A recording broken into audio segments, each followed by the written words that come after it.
Hello everyone, आप सबका स्वागत है आपके अपने चैनल इजी मैथ्स पे। देखिए डियर फ्रेंड्स, आज के इस वीडियो में अपन मर्दा का पार्ट सेकंड करेंगे। पिछले वीडियो में मैंने आपको मर्दा का आधा मैटर मैंने आपको पिछले वीडियो में मैंने दे दिया है। आज के इस वीडियो में मर्दा के बारे में जो भी चीज़ें और रह गई है ना, उनको अपन कवर करेंगे। और अगर ये दोनों वीडियो आप देख लेते हैं अच्छे से तो राजस्थान की मृदा वाले टॉपिक से आपका एक भी क्वेश्चन गलत नहीं होगा।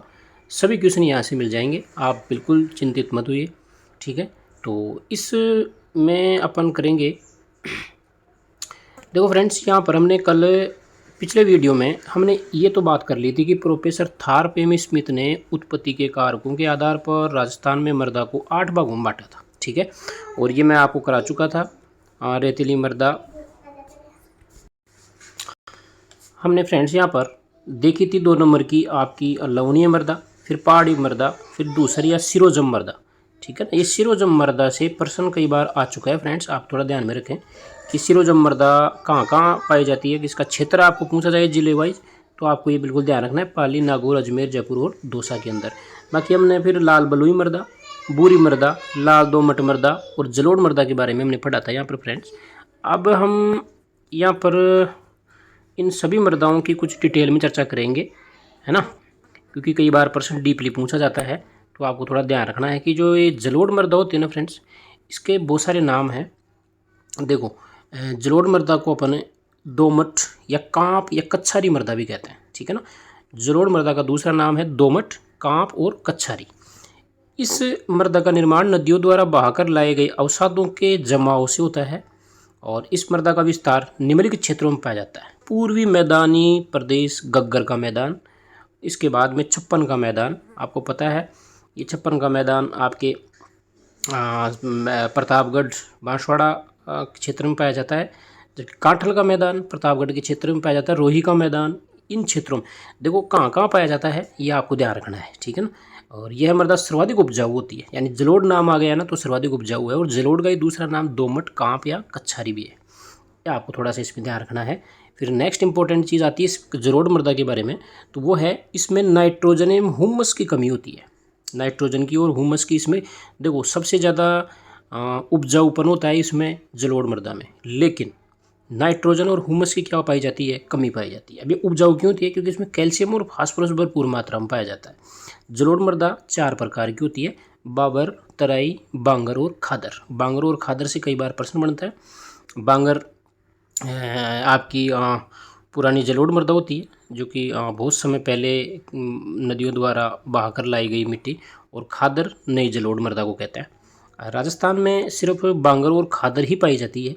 बांगर प्राचीन जलोढ़ मिट्टी को कहते हैं, जबकि खादर नवीन जलोढ़ मिट्टी को कहा जाता है। यहाँ से प्रश्न बनता है, इंपॉर्टेंट है, आप थोड़ा ध्यान रखें इन दोनों के बारे में। ठीक है, नेक्स्ट यहाँ पर काली मृदा, जिसका एक दूसरा नाम हो रहा है रेगूर मिट्टी। ठीक है, इसको रेगूर भी कहते हैं। इस मृदा का निर्माण ज्वालामुखी क्रिया के समय निकलने वाले लावा से होता है। इस मृदा का विस्तार क्षेत्र हाड़ौती, जिसके अंदर चारों जिले आपके आ जाएंगे, यहाँ पर इसका विस्तार पाया जाता है। आपको बिल्कुल अच्छे से ध्यान रखना है। फिर नेक्स्ट यहाँ पर इस मृदा के कण बारीक होने से इसकी जल धारण क्षमता सर्वाधिक होती है।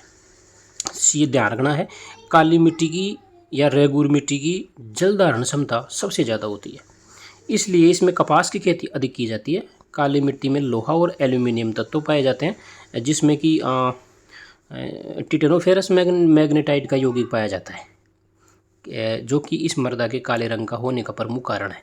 प्रश्न बन सकता है कि काली मिट्टी के का कलर काला क्यों होता है ना, उसके जो कण होते हैं ना वो काले काले कलर के क्यों होते हैं, क्योंकि उनमें एक लोहा का अयस्क पाया जाता है, लोहे का अयस्क, और उसका नाम क्या है आपका यहाँ पे टिटेनोफेरस मैग्नेटाइट। ये लोहे का एक अयस्क है फ्रेंड्स। ठीक है, अब पढ़ेंगे अपन रेतीली, जिसको अपन बलुई मृदा भी कहते हैं, बालू। तो इसका निर्माण कैसे हुआ भाई, इसका निर्माण 33 सागर के अवशेषों के रूप में हुआ है। ठीक है ना, जहाँ पर बहुत लाखों करोड़ों साल पहले जहाँ पर कोई सागर हुआ करता था, आज वहाँ पे मरुस्थल है, और ये मरुस्थल की जो मिट्टी होती है रेतीली बलुई मिट्टी, ये उसी सागर के क्या है, अवशेष। नेक्स्ट यहाँ पर आपको ध्यान में रखना है कि राजस्थान में सर्वाधिक रेतीली बलुई मिट्टी पश्चिमी राजस्थान और जैसलमेर में पाई जाती है। इस मृदा के कण मोटे होने से इसकी जलधारण क्षमता न्यूनतम होती है, ये भी आपको ध्यान रखना है। सबसे ज़्यादा मोटे कण भी इसी रेतीली मृदा के ही होते हैं। नेक्स्ट यहाँ पर चौथी है क्षारीय मृदा, लवणीय मृदा, रेह, ऊसर, कल्लर और चौपेन, बहुत सारे नाम हैं। जो क्षारीय मृदा होती है ना, जो लवणीय मृदा होती है, उसका नाम है, आपको ध्यान में रखना है, रेह मृदा भी कहते हैं इसको, ऊसर, कल्लर और चौपेन। इस मृदा के बारे में डिटेल में देखते हैं। तो देखो, इस मृदा का निर्माण मृदा के लवणीय पदार्थों की अधिकता के कारण हुआ है। इस मृदा का विस्तार खारे पानी की झीलों के आसपास, जैसे कि फलोदी झील है, सांबर झील है, नागौर के अंदर डीडवाना वगैरह है, बीकानेर में, यहाँ पर इस मिट्टी का जो है विस्तार क्षेत्र है। ये मृदा सर्वाधिक अनुपजाऊ होती है, क्योंकि जहाँ पर नमकीनी मृदा पाई जाती है, कहने का मतलब क्षारीय मृदा होती है ना, वहाँ पर कोई भी फसलें अच्छी नहीं होती हैं, ठीक है ना। तो ये बिल्कुल अनुपजाऊ होती है। और सबसे ज़्यादा उपजाऊ आपको जलोढ़ मृदा ध्यान में रखनी है। अब हम पढ़ेंगे 5वीं मृदा फ्रेंड्स, लाल मृदा। तो देखो, लाल मृदा का निर्माण पर्वतों की ऊपरी परत के अपक्षय यानी कि टूटने के कारण हुआ है। जब परतें टूटती है ना, तब इस मिट्टी का क्या होता है, निर्माण होता है। मृदा की लाल रंग होने का कारण मृदा में लोहा ऑक्साइड की अधिकता। लाल रंग क्यों होता है, क्योंकि इसमें लोहा का ऑक्साइड ज़्यादा पाया जाता है, इसलिए ये लाल होती है। नेक्स्ट यहाँ पर बात करें फ्रेंड्स अपन, तो देखो, लाल मृदा में ह्यूमस व नाइट्रोजन की अधिकता पाई जाती है। यह उदयपुर के आसपास पाई जाती है।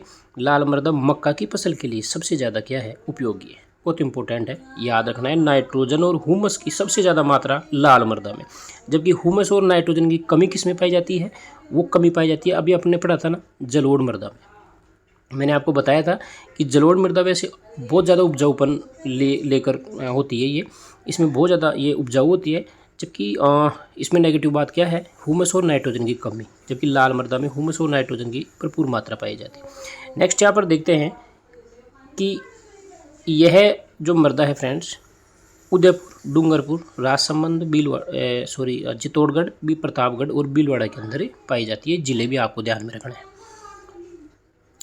नेक्स्ट यहाँ पर फ्रेंड्स अपन पढ़ेंगे लाल पीली मृदा।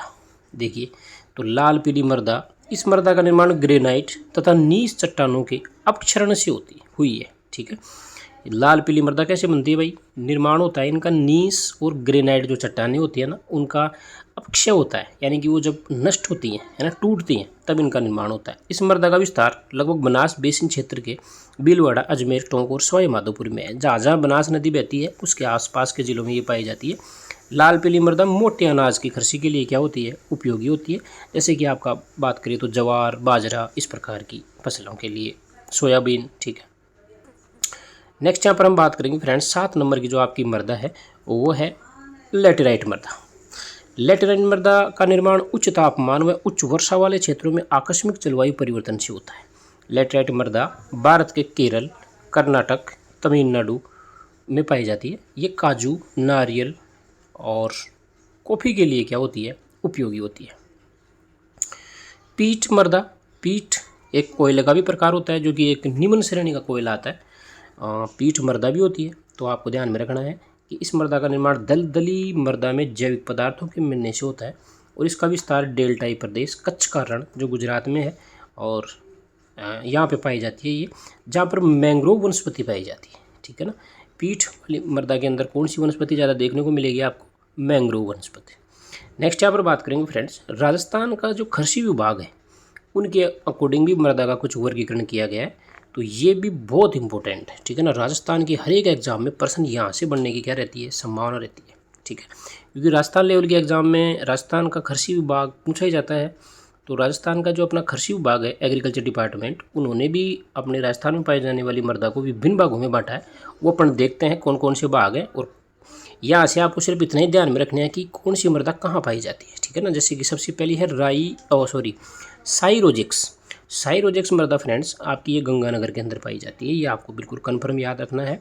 रेवेरिना, रेवेरिना भी बहुत बार परीक्षा में पूछा गया, ये श्री गंगानगर में पाई जाती है। यानी कि साइरोजेक्स और रेवेरिना दोनों ही कहाँ पाई जाती हैं, गंगानगर के अंदर। फिर नेक्स्ट यहाँ पर बात करेंगे मरुस्थलीय मृदा। तो मरुस्थलीय मृदा तो आपको पता है, जैसलमेर, बाड़मेर, राजस्थान के लगभग आधे क्षेत्रफल पे ये मरुस्थलीय मृदा अपने पाई जाती है। जैसे कि जैसलमेर हो गया, बाड़मेर, बीकानेर, जोधपुर, सीकर, नागौर, झुंझुनू, श्री गंगानगर में। नेक्स्ट यहाँ पर इंपॉर्टेंट मृदा आती है फ्रेंड, जिप्सीफेरस। देखो, जिप्सीफेरस मृदा के बारे में प्रश्न कई बार बन चुका है, मैंने कई एग्जामों में देखा है ये प्रश्न। और ये जिप्सीफेरस मृदा आपकी बीकानेर क्षेत्र में पाई जाती है, ठीक है। नेक्स्ट यहाँ पर बात करेंगे फ्रेंड्स, दूसर, बूरी, जलोढ़ मृदा। दूसर, बूरी जलोढ़ मृदा नागौर, पाली, सिरोही, जालौर, अजमेर के अंदर आपको देखने को मिलती है। नेक्स्ट यहाँ पर बात करेंगे अपन गैर चूनायुक्त बूरी मृदा, यानी कि जिसमें चूना नहीं होना चाहिए ऐसी बूरी मृदा, तो वो नागौर, सीकर, झुंझुनू, जयपुर, अजमेर और अलवर के अंदर आपको देखने को मिलेगी। नेक्स्ट यहाँ पर बात करेंगे नवीन जलोढ़ मृदा, यानी कि जिसको कहते हैं खादर। खादर जो मृदा है फ्रेंड्स, ये आपके जयपुर, सवाई माधोपुर, भरतपुर और अलवर में पाई जाती है। नेक्स्ट यहाँ पर पीली बूरी मृदा की बात करें तो ये भीलवाड़ा, उदयपुर, चित्तौड़गढ़, टोंक, सवाई माधोपुर के अंदर पाई जाती है। जबकि नवीन भूरी मृदा अजमेर और भीलवाड़ा में पाई जाती है। नेक्स्ट यहाँ पर बात करेंगे, लगभग ये 14 प्रकार बताए थे कृषि विभाग ने। तो नेक्स्ट यहाँ पर हम बात करेंगे फ्रेंड्स पर्वतीय मृदा, जो कि अपने कोटा और उदयपुर में देखने को मिलती है। नेक्स्ट यहाँ पर दे रखी है लाल लोमी मृदा। लाल लोमी मृदा बांसवाड़ा व डूंगरपुर में पाई जाती है। ठीक है। काली गहरी मध्यम मृदा, ये भीलवाड़ा, चित्तौड़गढ़, झालावाड़, कोटा, बूंदी, भरतपुर के अंदर आपको देखने को मिलती है। आपको बिल्कुल अच्छे से इसको ध्यान में रखना है। ठीक है। नेक्स्ट यहाँ पर हम बात करेंगे कैल्सी ब्राउन मरुस्थलीय मृदा। कैल्सी ब्राउन मरुस्थलीय मृदा जैसलमेर और बीकानेर जिले में ये पाई जाती है। नेक्स्ट यहाँ पर 14 नंबर की जो मृदा है फ्रेंड्स, लास्ट, ये है मरुस्थल एवं बालू का स्तूप वाली मृदा, जहाँ पर बालू का स्तूप देखने को मिलते हैं। और आपको पता है बालू का स्तूप रेगिस्तान में मिलेंगे, जैसे कि आप यहाँ पर बात करेंगे बाड़मेर है, जैसलमेर है, इसके अलावा जोधपुर हो गया और बीकानेर हो गया। ठीक है।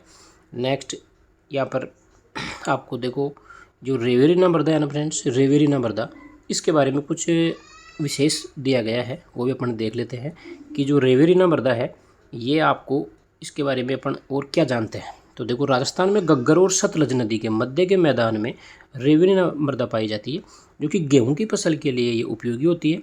रेवेरिना मृदा में जब लवणता की मात्रा बढ़ जाती है तो ये साइरोजेक्स कहलाती है। ये दोनों ही गंगानगर में पाई जाती है, मैंने आपको बताया था ऊपर, साइरोजेक्स और रेवेरिना दोनों ही मृदा गंगानगर जिले में पाई जाती है। जब इस रेवेरिना मृदा में लवणता की मात्रा बढ़ जाती है तो ये क्या कहलाती है फिर, साइरोजेक्स। रेवेरिना और साइरोजेक्स दोनों प्रकार की मृदा गंगानगर जिले में पाई जाती है। ठीक है। ये मैंने आपको मृदाओं के 3-4 प्रकार से इनका वर्गीकरण बता दिया फ्रेंड्स। क्वेश्चन बार बिल्कुल भी नहीं जाएगा, आप बिल्कुल चिंता मत कीजिए। मैं किसी भी टॉपिक को अगर आपको कंप्लीट करवा दूंगा ना इस चैनल पे, उस टॉपिक को कहीं से भी आपको किसी दूसरे सोर्स से पढ़ने की आवश्यकता नहीं है। ठीक है। ये अपने इतना विश्वास आप रखिए। ठीक है। अब अपन पढ़ेंगे फ्रेंड्स कि मृदा की भी काफ़ी सारी समस्याएं हैं, है ना। मृदा के अंदर भी बहुत सारी समस्याएं पनप रही हैं आज के टाइम में। तो ये मृदा की कौन कौन सी समस्याएं हैं, इनके यहाँ से भी प्रश्न बन सकता है, क्योंकि रीट मेंस में आपको टॉपिक दिया है राजस्थान की मृदा, तो वह कहीं से भी प्रश्न बन सकता है। ठीक है। तो अपन देखेंगे अब राजस्थान की मृदा। और देखिए फ्रेंड्स, अगर आपको वीडियो अच्छा लगता है तो वीडियो को लाइक शेयर ज़रूर करना और चैनल को सब्सक्राइब ज़रूर करना। आप लोग यार कई अभ्यर्थी हैं जो वीडियो देख लेते हैं लेकिन चैनल को सब्सक्राइब नहीं करते, तो यार आप प्लीज़ यार चैनल को सब्सक्राइब करें फ्रेंड्स। ठीक है। आप देखो, आपका एक सब्सक्राइबर मुझे इतना मोटिवेट करता है कि मैं अच्छे से अच्छा मैटर कलेक्ट करता हूँ और फिर आपको देने का प्रयास करता हूँ। तो आप ये मेरे को मोटिवेट करने का काम करें। ठीक है। तो चलिए अपन स्टार्ट करते हैं। पहला जो मृदा की समस्या है फ्रेंड्स, वो है आपकी मृदा अपरदन। आज के टाइम में मृदा अपरदन बहुत ज़्यादा हो रहा है, और ये क्यों हो रहा है, क्या है ये, इसके कारण क्या हैं, वो देखते हैं अपन। तो राजस्थान में मृदा अपरदन गंभीर समस्या है। मृदा की उर्वरता के विनाश को देखते हुए इसे रेंगती मृत्यु कहा जाता है। ठीक है। तो आपको पूछा जा सकता है कि रेंगती मृत्यु किसे कहा जाता है, तो मृदा अपरदन को। ठीक है ना। मृदा का नष्ट होना रेंगती मृत्यु कहलाता है।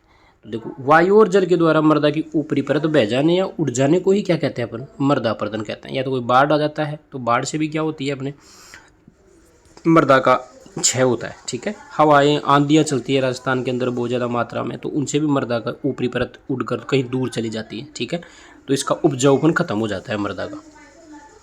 नेक्स्ट यहाँ पर देखेंगे फ्रेंड्स, राजस्थान में जो हाड़ौती का जो पठार है उसमें सर्वाधिक जलीय अपर्दन होता है, क्योंकि वहाँ पर पानी सबसे ज़्यादा बहाव क्षेत्र है, बहाव क्षेत्र के अंदर आता है हाड़ौती प्रदेश, क्योंकि सर्वाधिक नदियाँ हैं उधर। राज्य के पश्चिमी क्षेत्र में वायु अपर्दन सबसे ज़्यादा होता है, क्योंकि इंद्र आंधियाँ चलती हैं पश्चिम में। मर्द अपर्दन, नालीनुमा अपर्दन और परत अपर्दन के रूप में होता है। देखो मर्द अपर्दन 3 प्रकार से हो सकता है ना, जल के द्वारा, ठीक है ना। मर्द अपर्दन, नालीनुमा अपर्दन और परत अपर्दन के रूप में होता है। नालीनुमा भी हो सकता है, परत के रूप में भी हो सकता है।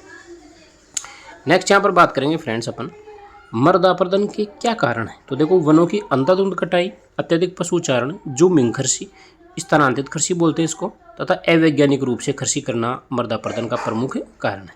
तो मर्दापर्दन को रोकने के लिए क्या उपाय किए जाने चाहिए, उपाय भी देख लेते हैं। एक तो वनों की कटाई पर रोक लगाना चाहिए, दूसरा यहाँ पर पशुचारण है आपका, इस पर नियंत्रण, और पंक्तिबद्ध पौधों की लगाना और खेती में मेड़बंदी करना, ये कुछ इंपॉर्टेंट है। नेक्स्ट यहाँ पर बात करेंगे फ्रेंड्स मृदा उर्वरता के ह्रास की समस्या, कि मृदा की जो उपजाऊपन की क्षमता है वो कैसे खत्म होती है। तो यहाँ पर देखेंगे फसलों के लिए मिट्टी के निरंतर उपयोग और कृषि की विनाशकारी पद्धति को अपनाने से मिट्टी की उत्पादन क्षमता का ह्रास होता है, जिससे क्षारीय और लवणता की समस्या उत्पन्न हो जाती है। आजकल बहुत सारे कीटनाशक रासायनिक खाद देने लग गए हैं लोग, उसकी वजह से भी मृदा का अपरदन होता है। नहरी क्षेत्रों में मृदा जलांक्रांति की समस्या से प्रभावित है। नेक्स्ट यहाँ पर बात करेंगे फ्रेंड्स मिट्टी की उर्वरकता को बनाए रखने के लिए क्या उपाय किए जाने चाहिए। तो देखो मक्का, कपास, जौ फसलों को उगाना चाहिए, जिससे मिट्टी की लवणता की समस्या नियंत्रित हो सके।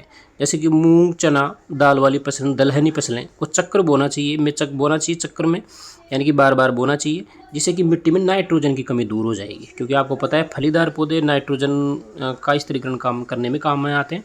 फलीदार पौधों की जड़ों में राइजोबियम बैक्टीरिया पाए जाते हैं और वो नाइट्रोजन का स्थिरीकरण करता है, ठीक है। नेक्स्ट यहाँ पर पढ़ेंगे फ्रेंड्स मिट्टी की लवणीयता एवं क्षारीयता क्यों होती है। तो देखो मिट्टी में लवणीयता व क्षारीयता के कारण भूमि के उपजाऊपन में लगातार कमी आ रही है, ये एक प्रमुख समस्या है। तो देखो फ्रेंड्स मिट्टी अपनी लवणीय और क्षारीय क्यों होती है। एक तो ज़्यादा सिंचाई से भूमि के नीचे के लवण ऊपर आ जाते हैं, और एक कुओं में पानी के खारेपन के कारण भी नमक सतह पर आ जाता है, ठीक है। ये 2 प्रमुख कारण है। नेक्स्ट यहाँ पर तीसरा कारण दे रखा है फ्रेंड्स मिट्टी में उपस्थित लवणों का ऊपर आना, पानी का ठहराव। अगर ज़्यादा दिन तक पानी भरा हुआ रहता है तो वहाँ पर कुछ भूमि जो होती है ना वो क्षारीय हो जाती है, लवणीय हो जाती है। कुओं में पानी की सतह ऊँची होना, इसके भी प्रमुख कारण है। तो लवणीय और जो क्षारीय भूमि होती है ना फ्रेंड्स, इसका क्या उपचार किए जाने चाहिए। तो देखो सबसे मेन उपचार है कि एक तो गोबर की खाद और एक जिप्सम का प्रयोग करना चाहिए। आपको पूछा जा सकता है कि लवणीय या क्षारीय भूमि को उपजाऊ बनाने के लिए क्या डाला जाता है, तो वो जिप्सम डाला जाता है उसमें, ठीक है। ये ध्यान रखना। गन्ना, कपास, गेहूँ, जौ जैसी फसलों को बोना चाहिए, क्योंकि यह खार सहन करने की इनमें क्षमता होती है। नेक्स्ट यहाँ पर नोट है थोड़ा, वो भी आप देख लीजिए। राजस्थान में सेम की समस्या सर्वाधिक प्रभावित क्षेत्र उत्तर पश्चिमी हनुमानगढ़ और श्री गंगानगर। आपको पता है सेम क्या होती है, जल भराव की एक समस्या होती है, जहाँ पर जल ज़्यादा से ज़्यादा भरा हुआ रहता है बहुत लंबे समय तक। ऐसी समस्या को अपन सेम की समस्या कहते हैं। और सर्वाधिक क्षेत्र जो प्रभावित क्षेत्र है ना इससे, वो आपका उत्तर पश्चिम में हनुमानगढ़ और श्री गंगानगर जिला। हालांकि ये कुछ जैसलमेर के अंदर भी है। सेम की समस्या के निवारण हेतु अधिक वृक्षारोपण, फव्वारा पद्धति से सिंचाई करना को बढ़ावा देना, जिसमें भूमि का उपजाऊपन पुनः हासिल हो सके। अपन अब पढ़ेंगे फ्रेंड्स इसमें, ये अपना लास्ट टॉपिक है फ्रेंड्स, मृदा से संबंधित कुछ अन्य तथ्यों के बारे में देख लेते हैं, कहीं से प्रश्न बन सकता है यहाँ से भी। तो देखो मृदा की लवणीयता एवं क्षारीयता की समस्या के समाधान हेतु जिप्सम का प्रयोग किया जाता है। काली मृदा में स्वयं जुताई का गुण पाया जाता है। काली मृदा स्वयं जुताई, इसका मतलब ये होता है फ्रेंड्स, काली मृदा जब सूख जाती है ना तो उसके अंदर बहुत सारी दरारें पड़ जाती है, इसलिए इसको कहते हैं कि भाई इसमें जुताई का गुण पाया जाता है स्वयं में। राजस्थान के अंदर फ्रेंड्स सर्वाधिक बेकार भूमि क्रमशः जैसलमेर में, फिर दूसरे नंबर पे बीकानेर और तीसरे नंबर पे उदयपुर में है। सबसे ज़्यादा जैसलमेर के अंदर 68.34% भूमि खराबी है अपने जैसलमेर ज़िले के अंदर। जबकि राजस्थान में सर्वाधिक सेम जल भराव की समस्या से प्रभावित जिले आपके गंगानगर और हनुमानगढ़ है। यह आपको ध्यान रखना है। यह आपका टॉपिक पूरा हो चुका है फ्रेंड्स। मैंने आपको मृदा के बारे में डिटेल से पढ़ा दिया है। आपका एक भी क्वेश्चन बाहर नहीं जाएगा। नेक्स्ट वीडियो के अंदर हम दूसरे किसी अच्छे टॉपिक पे बात करेंगे। तब तक आप मस्त रहिए, पढ़ते रहिए, है ना। और फिर से मैं आपको बोल रहा हूँ, हालांकि मुझे बोलना बार बार अच्छा भी नहीं लगता, क्योंकि मेरा टारगेट सिर्फ आपको अच्छा कंटेंट देना है। तो मैं आपको बोलना ये चाहता हूँ कि आप चैनल को सब्सक्राइब ज़रूर करके जाना। Thank you.